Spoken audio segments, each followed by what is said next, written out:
নমস্কাৰ এনিছ লাইভৰ বিশেষ অনুষ্ঠান এনিছ লাইভ বিশেষলৈ মই জ্যোতিৰ্ময় শৰ্মাই আপোনালোকক স্বাগতম জনাইছোঁ আৰু এনিছ লাইভ বিশেষত আজি আমি কথা পাতিম ভ্ৰাম্যমান থিয়েটাৰৰ ওপৰত আৰু মোৰ সৈতে বৰ্তমান উপস্থিত আছে কলাগুৰি থিয়েটাৰৰ প্ৰযোজক ধ্ৰুৱজ্যোতি তালুকদাৰ ডাঙৰীয়া। দাদা আপোনাক স্বাগতম জনাইছোঁ। যিহেতু আপোনালোকে ৩টা বৰ্ষ ইতিমধ্যে অতিক্ৰম কৰিব, এইবুলি কেনেধৰণৰ নাট লৈ আপোনালোকে ৰাইজৰ মাজলৈ যাম বুলি মনস্থ কৰিছে? আচলতে আমি যোৱা ২টি বৰ্ষতো অসমবাসী ৰাইজে খুব সঁহাৰি জনাইছে আৰু যোৱাটি বৰ্ষৰ বিশেষকৈ মই ক'ব খুজিছোঁ, যোৱাটি বৰ্ষৰ আমি তিনিখন নাটেই সৰ্বত চৰ্চা হৈছে যোৱা বছৰ। আৰু এই তিনিখনে এটা ব্যতিক্ৰমী নাট। আৰু এনেকুৱা নহয় থিয়েটাৰ কলাগুৰি এটাই কাম কৰে, প্ৰত্যেকখন নাটকত সমানে গুৰুত্ব দিয়ে। যে এনেকুৱা নহয় যে এখন নাটকত বা মিডনাইট ড্ৰামাখনকে গুৰুত্ব দিম, তেনেকুৱা ধৰণৰ আমাৰ কোনো হেৰি নাই। আমি প্ৰত্যেকখন নাটকতে 3খন নাটক আমি লওঁ, 3খন নাটকতে ভাল ধৰণে আমি প্ৰডাকশ্যন হওক কাৰিকৰীক যি লাগে গোটেইখিনি আৰু নাটখিনিতো আমাৰ নাট্যকাৰ তেখেতসকলৰ লগত আলোচনা বিলোচনা কৰি ভালকৈ লোৱা যায়। তো সেই হিচাপত সৰ্বত্ৰ চৰ্চা যোৱা বছৰ আমি ভাল ফলাফল পাইছোঁ, অসমবাসীৰ পৰা সঁহাৰি পাইছোঁ। আৰু এই বছৰো তাৰ ব্যতিক্ৰম নহয়। কাৰণ কিয় আমি দুজন নাট্যকাৰৰ 3খন নাটক, শ্ৰদ্ধাৰ অভিজিত ভট্টাচাৰ্যদেৱৰ 2খন নাটক, এখন হ'ল মনত জ্বলে হোমৰ জুই আৰু মন্দিৰৰ বলিহাল। আৰু যুৱ নাট্যকাৰ ভাস্কৰজ্যোতি শৰ্মাৰ তেখেতৰ জোনাকৰ জোনোকা, আমি 3খন নাট মঞ্চস্থ কৰাৰ কাৰণে আগবাঢ়ি আছোঁ। ইতিমধ্যে আমাৰ যাৱতীয় কামবিলাক কৰি আছোঁ এতিয়া। আৰু বিশেষভাৱে নাটকৰ লগত যিখিনি উপাদান দিব লাগে, সেই মৌলিক উপাদানসমূহৰ কাম আমি এতিয়াই আৰম্ভ কৰিছোঁৱে। কাৰণ ৰিহাৰ্চেল পিৰিয়ডটো আমি এমাহ 1.5 মাহ হয় যদিও সেইখিনিটোত আমাৰ গোটেই সম্ভৱ নহয়। তো আমি 2 মাহ 2.5 মাহ আগৰ পৰাই কামখিনি কৰিব লাগে, প্ৰস্তুত হ'ব লাগে। তো তেনেকুৱা ধৰণে আমি কামখিনি কৰি আছোঁ। এইবুলি যিহেতু আপোনালোকৰ তৃতীয় বৰ্ষত আপোনাৰ দলত কোন ইতিমধ্যে চুক্তিবদ্ধ হৈছে? আমাৰ আছে অসমৰ বলিষ্ঠ অভিনেতা, ভ্ৰাম্যমান তথা মঞ্চ জগতৰ লগতে মানে অভিনয় ক্ষেত্ৰত যাৰ চিনাকি নাম আছে, উৎপল দাস আছে, অভিনেত্ৰী আচাৰ্যা ফুকন আছে, খলনায়কৰ ভূমিকা পালন কৰিব আমাৰ শংকৰজ্যোতি ৰাজখোৱা, পদ্ম বৰা, ত্ৰিদীপ দাস, তাৰপিছত আছে বন্তি চেতিয়া, সাগৰিকা বৰ্মন, চম্পক শৰ্মা, অমৰেন্দ্ৰ অলম্যান কমেডিয়ান হিচাপে তেখেতক দেখা পাব, আৰু মানস শইকীয়া। এইকেইজনলৈ সবল নেতৃত্ব লৈ আমি আগবাঢ়িম অসমবাসীৰ ওচৰত। নিশ্চয়কৈ 2026-27 বৰ্ষৰ যিসমূহ পেণ্ডেল আছে, ইতিমধ্যে আমি যিমানবোৰ জানিবলৈ পাইছোঁ যে আপোনাৰ প্ৰায় এই বৰ্ষটোৰ প্ৰায় পেণ্ডেল আপোনাৰ বুক হৈছে। দৰ্শকে নিশ্চয়কৈ নতুন এটা সোৱাদ পাব। হয়, এইটো আমি যেতিয়াই নাটকৰ নাম ঘোষণা কৰিছিলোঁ, লগতে আমাৰ যিখিনি আমাৰ অভিনেতা অভিনেত্ৰীসকলৰ নামবিলাক আমি ঘোষণা কৰিছিলোঁ, তেতিয়াই সৰ্বত্ৰ চৰ্চা হৈ থিয়েটাৰ কলাগুৰুৰ প্ৰতি অসমবাসীৰ বহুত আহ্বায়ক কমিটি আহি ইতিমধ্যে আমাৰ চুক্তিবদ্ধ হৈছে আমাৰ লগত। আৰু এইটো এটা ভাল খবৰ যে আমি ৰানিং পিৰিয়ডতে বহুতখিনি কমিটিৰ লগত যোগাযোগ কৰি আমি চুক্তিপত্ৰ কৰি আমি আগবাঢ়িছোঁ। আৰু আমাৰ ভালেখিনি আমাৰ কমিটিয়ে আমাৰ লগত ভাল সঁহাৰি জনাইছে আৰু অসমবাসীৰ পৰা ভাল সঁহাৰি পাইছোঁ। এইখিনিতে মই আপোনাক এটা প্ৰশ্ন সুধিব বিচাৰিছোঁ। যেতিয়া আমি ভ্ৰাম্যমান থিয়েটাৰৰ যি 9টা মাহ শিল্পীসকলক দেখা পাওঁ যে অসমৰ প্ৰতিটো প্ৰান্তত যায়, আৰু যেতিয়া বিদায়ক্ষণ আহে, তেতিয়া প্ৰতিবাৰে আমি কোনোবাখন ভ্ৰাম্যমান দলত এটা প্ৰশ্ন দেখিবলৈ পাওঁ যে অমুকজন শিল্পীৰ মাননিত কিছু খেলি মেলি হৈছে। এই খেলি মেলিটো কি কাৰণত হয় বুলি ভাবে আপুনি? চাওক, মই বিশেষভাৱে নৱাগত বুলিয়ে ক'লোঁ এই ভ্ৰাম্যমান ইণ্ডাষ্ট্ৰিটোত। কিন্তু মোৰ যিখিনি ক্ষুদ্ৰতম অভিজ্ঞতাৰ ফালৰ পৰা কৈছোঁ যে থিয়েটাৰ এখন বাচি থাকিবৰ কাৰণে বা থিয়েটাৰ এখন চলাই নিয়াৰ কাৰণে ইমান সহজ নহয়। আৰু এই প্ৰক্ৰিয়াটো সহজ হৈ উঠে তেতিয়াহে যেতিয়া মানে আমাৰ আৰ্টিষ্টখিনি হওক বা আমাৰ যিখিনি ষ্টাফ থাকে, সেই প্ৰযোজকৰ লগত যেতিয়া এটা সুসম্পৰ্ক গঢ় লৈ আৰু প্ৰত্যেকক বুজাবুজিৰ মাজত যদি চলাই নিব পাৰোঁ, তেতিয়াহে এখন ভ্ৰাম্যমান থিয়েটাৰ টিকি থাকিব বুলি মই ভাবোঁ। এই ক্ষেত্ৰত আপুনি যিটো কুৱেশ্যন কৰিছে, এই বস্তুটো আমি বহুত ক্ষেত্ৰত অসুবিধাৰ সৃষ্টি হয় আমাৰ, বিশেষকৈ আমাৰ প্ৰযোজক ক্ষেত্ৰত। প্ৰযোজকেতো চব কৰিব নোৱাৰে, কাৰণ প্ৰযোজকৰ হাতত প্ৰযোজনাখিনি থাকে। আমি প্ৰযোজনা কৰিছোঁ, আমি এডাল নাট্যযোদ্ধালৈ আমি অসমবাসীৰ ওচৰত ক'ত কেতিয়াবা ব্যাঘাত জন্মে কোনেও ক'ব নোৱাৰে। কিন্তু এই যে খেলি মেলিৰ কথাটো কৈছে, সেই বস্তুটোত আমি ভাবোঁ প্ৰযোজক গোষ্ঠীৰ লগতে বাকী আৰু কিছু পৰ্যায়ৰ মানুহ থাকে বা যিখিনি মানুহ মই ডাইৰেক্ট নাম ক'লেও বেয়া পাব বা বা আমাৰ শিল্পী যিসকল থাকে বা আৰ্টিষ্ট যিসকল থাকে তেখেতসকলৰো কিছু ক্ষুদ্ৰতম হয়তো কিবা ক'ৰবাত ব্যাঘাত থাকে, যিটোৰ কাৰণে পৰিৱেশটো বিনষ্ট হয়। আৰু সেই বিনষ্ট হোৱাৰ কাৰণে হয়তো কমিটিও বহুত মানে তাতে চান্স ল'ব বিচাৰে, য'ৰ কাৰণে আমি তাৰমানে থিয়েটাৰ, যিকোনো থিয়েটাৰ নহওক কিয় থিয়েটাৰৰ ওপৰতে ব্লেমটো আহি যায়। কিন্তু মই বিশেষকৈ এই ডিচিপ্লিন হওক বা যেনেকুৱা ধৰণৰ যি হওক এই বস্তুখিনি তাৰমানে ভাল ধৰণে নিয়াৰিকৈ পালন কৰিব চেষ্টা কৰোঁ। আৰু তাত যদি কোনোবা আৰ্টিষ্ট বা কোনোবাই যদি ইয়াতে খেলি মেলি কৰিব বিচাৰে, সেইটো সঁচাকৈ মই দুখিত হওঁ তেতিয়া। কাৰণ তেনেকুৱা ধৰণৰ পৰিৱেশ নিদিয়ে। আমি ৰিহাৰ্চেল পিৰিয়ডত যেনেকুৱা ধৰণৰ এটা পৰিৱেশ গঢ় দিওঁ, সেই পৰিৱেশটো যদি বাহিৰত চলে, তেতিয়াহ'লে অসমবাসীৰ ওচৰত আমি কি বাৰ্তা দিব লাগে? আমি নাটকৰ মাজেৰে এটা সামাজিক বাৰ্তাহে দিব লাগে। এই সামাজিক বাৰ্তাটো আমাৰ কি হ'ব? অকল নাটক নহয়, আমি প্ৰত্যেকজন মানুহে কিমানখিনি সমাজৰ হকে কাম কৰিব পাৰোঁ বা আমাৰ অসমীয়া সংস্কৃতিটো কিমান চহকী কৰিব পাৰোঁ, সেইখিনি আমাৰ লক্ষ্য হ'ব লাগে। আৰু এই অসমীয়া সংস্কৃতিটো চহকী কৰাৰ ক্ষেত্ৰত কিন্তু আমি যি এই পৰিয়াল এটা লৈ 120 জন, আমাৰ ধৰক ভিতৰত 120 জন থাকে, কিন্তু আৰু আনঅফিচিয়েলি বহুত থাকে আমাৰ লগত জড়িত, মোটামুটি নিয়াৰ এবাউট 200 ফেমিলি আমাৰ লগত জড়িত হৈ থাকে।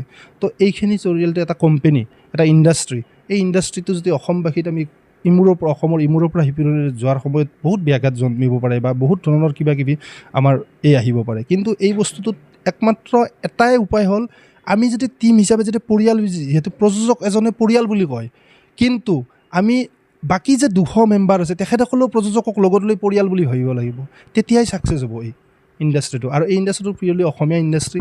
আমি অসমীয়াৰ হকে কাম কৰা বা অসমৰ গোটেই সংস্কৃতিখন চহকী কৰাৰ কাৰণে আমি সকলোৱে একগোট হৈ কাম কৰিব লাগে, যাতে কোনো কাৰো মাজত মানে মতবিৰোধ হ'ব নালাগে, যাতে আমি অসমখন বিশ্বৰ দৰবাৰত, এনেই ভ্ৰাম্যমাণটো বিশ্বৰ এটা বিৰল মানে গোটেই বিশ্বৰ ভিতৰত অসমতে এই এটা ভ্ৰাম্যমাণ ইণ্ডাষ্ট্ৰী আছে, যিটো কোনো বিশ্বত আপুনি দেখা নাপায়। কিন্তু এই বস্তুটো আমি বিশ্বত আকৌ যদি ভালকৈ যদি আকৌ ইতিহাসটো আমি দেখি আহিছোঁ, কিন্তু যদি আমি যদি ভাল বিশ্বৰ দৰবাৰত প্ৰতিষ্ঠা কৰিব লাগে, তেতিয়াহ'লে আমি সকলোৱে ইজনে সিজনক বুজাবুজি লৈ যোৱাটো উচিত। আৰু আমি প্ৰত্যেকৰ অনুভৱবিলাক, মানে মনৰ যিবিলাক অমিল থাকে সেইবিলাক পৰিহাৰ কৰি যাতে বিশ্বৰ দৰবাৰত আমি যাতে অসমীয়া ইণ্ডাষ্ট্ৰী, ভ্ৰাম্যমাণ ইণ্ডাষ্ট্ৰীটো জীয়াই ৰাখিব পাৰোঁ আৰু বিশ্বৰ দৰবাৰত ভালকৈ ৰাখিব পাৰোঁ, সেইটোৱে মোৰ কৰিব লাগে। নিশ্চয়। আৰু ভ্ৰাম্যমাণ থিয়েটাৰ এখনত মূল উপাদান কিছুমান হ'ল, যেনে ধৰণৰ সংগীত। এইবাৰ যিহেতু আমাৰ জনপ্ৰিয় কণ্ঠশিল্পী হাৰ্টথ্ৰব জুবিন গাৰ্গ বিয়োগ হোৱাৰ পিছত যথেষ্টখিনি সংগীতৰ ক্ষেত্ৰত, যিটো আগৰ সংগীতৰ ধাৰা আছিল যে ভ্ৰাম্যমাণ থিয়েটাৰ যেতিয়া ৰিহাৰ্চেল হ'ব তাৰ 1 মাহ 1.5 মাহ আগতে গানসমূহ মুকলি কৰে বা গানসমূহ কিছুমান চৰ্চাত আহে। যিহেতু আপোনাৰ এইবেলি থিয়েটাৰতো কিছু গান থাকিব, সেই গানসমূহ কোন শিল্পীৰ দ্বাৰাই গোৱাব বা ক'ত দৃশ্যগ্ৰহণ কৰাৰ কথা চিন্তা চৰ্চা কৰিছে আপুনি? চাওক, মানে জুবিন দা মানে অসমৰ সংগীত জগতৰ এটা উজ্জ্বল নক্ষত্ৰ আছিলে। আৰু লগতে জুবিন দা বিহীন মানে কোনো এটা কামেই অসমত এতিয়া মানে মানুহৰ মনত জুবিন দা বিহীন কোনো এটা কামেই মানে ভালকৈ কৰিব পৰা নাই। সেইটো থিয়েটাৰেই হওক বা বেলেগ চিনেমা জগতেই হওক বা অন্যান্য আমাৰ যিখিনি সাংস্কৃতিক কাম আছে, এইবিলাক কোনোখিনি ভালকৈ কৰিব নোৱাৰে, মনৰ পৰা ভালকৈ কৰিব। কাৰণ জুবিন দা বিহীন এতিয়া মানে যোৱা বহাগ বিহু গ'ল আমাৰ, এই বিহুৰ সময়তো এইবাৰ জুবিন দা বিহীন বিহুটো কেনেকুৱা হৈছে আপোনালোকে নিজে অনুমান পাইছে। তো জুবিন দাৰ এই সাংস্কৃতিক ক্ষেত্ৰখনত যি আছে বা থাকিব পৰৱৰ্তী পৰ্যায়লৈকে, বা আমি যেতিয়ালৈকে থাকোঁ, বা অসমৰ ইতিহাস জুবিন দা অবিহনে এইটো কৰিব নোৱাৰিম। তো জুবিন দা বিহীন আমি হয়তো অলপ কষ্ট পাম আমি, তথাপিতো জুবিন দাই কিন্তু এটা কথাই কৈছিলে যে জুবিন দা নহ'লেতো আমি কাম কৰিব লাগিব, কাৰণ আমি অসমীয়া, আমি হাতে কামে কাম কৰি দেখুৱাব লাগিব। তো এইকাৰণে আমি নিজে বহি নাথাকি যাতে আমি তেখেতৰ উদ্দেশ্য সফল কৰাৰ স্বাৰ্থত আমি কামখিনি কৰিবই লাগিব। আৰু লগতে গান বুলি ক'লে, এতিয়া আগতে আমি জুবিন দা বুলি ক'লে জুবিন দাৰ লগত আলোচনা কৰিছিলোঁ মই বিশেষকৈ। আৰু যোৱা বছৰো মোৰ থিয়েটাৰত 3টা জুবিন দাৰ গান আছিলে, 3খন নাটকত 3টা জুবিন দাৰ গান আছিলে। তো এইবাৰ জুবিন দাৰ আমি পুৰণি গানৰ কিবা এটা আলোচনা কৰি আছোঁ, তো সেইটো হয়তো সম্ভৱ হৈ উঠিব পাৰে। আৰু তাৰ বাহিৰেও আমি পাপন দাৰ গান অলৰেডি আমি বনালোঁ, নীল আকাশ, পাপন দা, এনেকুৱা ধৰণৰ গান বনাইছোঁ। ৰিচেণ্টলি আমি অহা 19 আৰু 20 তাৰিখে আমি চিত্ৰগ্ৰহণৰ কাৰণে আমি সাজু হৈছোঁ। পাপন দাৰ নতুন গান জোনাকী পৰুৱা বুলি, সেই গানটো আমি 19 তাৰিখে আমি প্ৰথম দিনা আমি গুৱাহাটীতে কৰিম, তাৰপিছত আমি চেৰাপুঞ্জীৰ ফালে যাম। দ্বিতীয় দিনা চেৰাপুঞ্জীত হ'ব। তো এই হিচাপত আমি ভালেই হ'ব চিত্ৰগ্ৰহণ, আৰু আমি গানটো গোটেই নাটকৰ লগত সংশ্লিষ্ট ৰাখি আমি কামখিনি কৰি আছোঁ। তো মৌলিক উপাদান গানটো লাগিবই, কাৰণ নাটক এখনৰ লগত গানটো এটা অলংকাৰ। এই অলংকাৰটোতো আমি ভাল ধৰণে উপস্থাপন কৰিবই লাগিব, নহ'লে কাৰণ চাওক মিউজিক বিনে কোনো বস্তুৱে সম্ভৱ নহয়।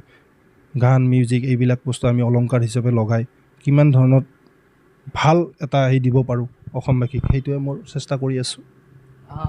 যিহেতু আমি আৰু দেখিবলৈ পাইছোঁ যে নতুনকৈ ভ্ৰাম্যমাণ দল কিন্তু সৃষ্টি হ'ব ধৰিছে এতিয়া, হওক বা 2028-29 চনৰ ভিতৰতে হওক বা আন যিসমূহ দল, যিহেতু আপুনি 3টা বৰ্ষ অতিক্ৰম কৰিব এইবাৰ, আপোনাৰ অভিজ্ঞতাৰ পৰা নতুন দলসকলক কি ক'ব বিচাৰিব আপুনি?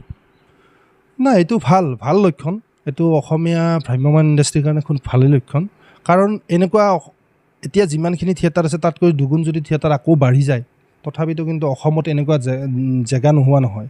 অসমত ঠাই বহুত আছে, যি ঠাইত মানে আমি ধৰক কিছু জেগাত আমি থিয়েটাৰ পেণ্ডেল দিব নোৱাৰোঁ বা কিবা কিছু কৰিব নোৱাৰোঁ। এইটো এটা ভাল লক্ষণ অসমবাসীৰ কাৰণে, অসমীয়া সংস্কৃতিৰ কাৰণে। তো মই ভাবোঁ প্ৰযোজকসকলে ভালদৰে তেখেতসকলে নিজৰ কৰ্মখিনি কৰি বা যিখিনি হোমৱৰ্ক আছে এইখিনি কৰি যাতে ভালকৈ থিয়েটাৰখন উলিয়াই আনে, তাৰ কাৰণে মই তেখেতক শুভকামনা জনাইছোঁ। আৰু ভাল হ'ব, ভাল কৰিব লাগিব সকলোৱে মিলি। আৰু আমি সকলো ভ্ৰাম্যমাণ থিয়েটাৰৰ যিখিনি প্ৰযোজক আছোঁ বা আমি যিখিনি আছোঁ চবেই একগোট হৈ থাকিব লাগে, চবৰে ভাল হ'ব লাগে, এইটো মই বিচাৰোঁ। নিশ্চয়কৈ। আৰু দৰ্শকসকল, আমি অনুষ্ঠান সামৰিব লাগিব। সামৰাৰ আগত তেখেতক সুধিব বিচাৰিছোঁ যে যিহেতু আপুনি কলাগুৰু থিয়েটাৰ, মই পূৰ্বতেও কৈছোঁ যে 3 বছৰ হ'ব, পৰৱৰ্তী সময়ত আপোনাৰ কেনেধৰণৰ লক্ষ্য আৰু উদ্দেশ্য যে কলাগুৰু থিয়েটাৰক আপুনি কেনেধৰণে আগবঢ়াই লৈ যাব, আৰু আপোনাৰ পৰৱৰ্তী পদক্ষেপ কি হ'ব? মেইন কথা হ'ল, মুখ্য কাৰণটো এইটোৱে যে আমি নাটকৰ পৰা আমি ৰাইজক কি দিব পাৰিছোঁ। মোৰ মেইন উদ্দেশ্য এইটোৱে যে নাটক 3খন সুস্থ সবল ভাল নাটক ল'ব লাগিব, যাতে তাৰ পৰা ভাল মেছেজ, ভাল বাৰ্তা প্ৰেৰণ কৰিব পাৰোঁ অসমবাসীৰ মাজত। মোৰ সেইটোৱে প্ৰধান উদ্দেশ্য। আৰু লগতে তাৰ লগত যি অলংকাৰ দিব লাগে, মানুহে যিখিনি তৃপ্তি ভাল পায়, কাৰণ কোনোবাই গান ভাল পায়, কোনোবাই ড্ৰামা ভাল পায়, কোনোবাই কিন্তু চবেইতো চব বস্তু ভাল নাপায়। তথাপিতো চবকে সামঞ্জস্য ৰাখি আমি ধৰক য়ং জেনেৰেশ্যনৰ কথাখিনি চিন্তা কৰিব লাগিব। কাৰণ দেখিছোঁ আমাৰ ধৰক নতুন প্ৰজন্মসকলে থিয়েটাৰ চোৱাৰ এটা মানে এতিয়া সিমান এটা নাই নতুন প্ৰজন্মৰ মাজত।